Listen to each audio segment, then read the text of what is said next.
ಎರಡನೇದು article 371J. ಇದು ಇಡೀ ದೇಶಕ್ಕೆ ಒಂದು ದೊಡ್ಡ ಕೊಡುಗೆಯನ್ನು ಮಲ್ಲಿಕಾರ್ಜುನ್ ಖರ್ಗೆ ಅವರು, ನಮ್ಮ AICC ಅಧ್ಯಕ್ಷರು ಈ ಭಾಗಕ್ಕೆ ಕೊಟ್ಟಿದ್ದಾರೆ. ಇದನ್ನು ಇಡೀ ಕಾಂಗ್ರೆಸ್ ಪಕ್ಷ ಇದರ ಮುಂದಾಳತ್ವವನ್ನು ವಹಿಸಿಕೊಂಡು ಎಲ್ಲರನ್ನೂ ವಿಶ್ವಾಸಕ್ಕೆ ತೆಗೆದುಕೊಂಡು ಈ ಭಾಗದಲ್ಲಿ ಒಂದು ದೊಡ್ಡ ಕ್ರಾಂತಿಕಾರಿ ಬದಲಾವಣೆಯನ್ನು ಆಗ್ತಾ ಇದೆ. ಇದು ಈ ದೇಶಕ್ಕೆ ಸ್ವಾತಂತ್ರ್ಯ ಯಾವ ರೀತಿ ಬಂತೋ, ಸಂವಿಧಾನಕ್ಕೆ ಯಾವ ರೀತಿ ಶಕ್ತಿ ಬಂತೋ, ಆ ರೀತಿ ಈ ಭಾಗಕ್ಕೆ ಒಂದು ದೊಡ್ಡ ಒಂದು ಸಾಮಾಜಿಕವಾದಂಥ ಒಂದು ದೊಡ್ಡ ಕ್ರಾಂತಿ, ವಿಶೇಷವಾಗಿ ಶೈಕ್ಷಣಿಕಕ್ಕೆ, ಆರ್ಥಿಕಕ್ಕೆ ಮತ್ತು ಎಲ್ಲ ಸಮುದಾಯಗಳು ಕೂಡ ಒಂದು ರಕ್ಷಣೆ. ಇದು ಜಾತಿ ಧರ್ಮಕ್ಕಲ್ಲದೆ ಈ ಪ್ರಾಂತ್ಯಕ್ಕೆ ಒಂದು ದೊಡ್ಡ ಶಕ್ತಿಯನ್ನು ತುಂಬಿದೆ. 10 ವರ್ಷ ಆಗ್ತಾ ಇದೆ.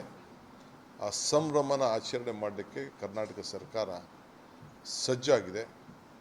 ಅದಕ್ಕೆ ಪೂರ್ವಭಾವಿಯಾಗಿ ನಾವೆಲ್ಲ ಚಿಂತನೆಯನ್ನು ಮಾಡ್ತಾ ಇದ್ದೇವೆ. ವಿರೋಧ ಪಕ್ಷದ ಇಬ್ಬರು ನಾಯಕರುಗಳನ್ನು ಕರೆಸಿ ಈ ಒಂದು ಕಾರ್ಯಕ್ರಮವನ್ನು ನಾವು ಅವರ ಟೈಮನ್ನು ತೆಗೆದುಕೊಂಡು ಆಚರಣೆ ಮಾಡಲಿಕ್ಕೆ ನಾವೆಲ್ಲ ವೇದಿಕೆಯನ್ನು ನಾವೆಲ್ಲ ಸಜ್ಜು ಮಾಡ್ತಾ ಇದ್ದೀವಿ. ಮೂರನೇ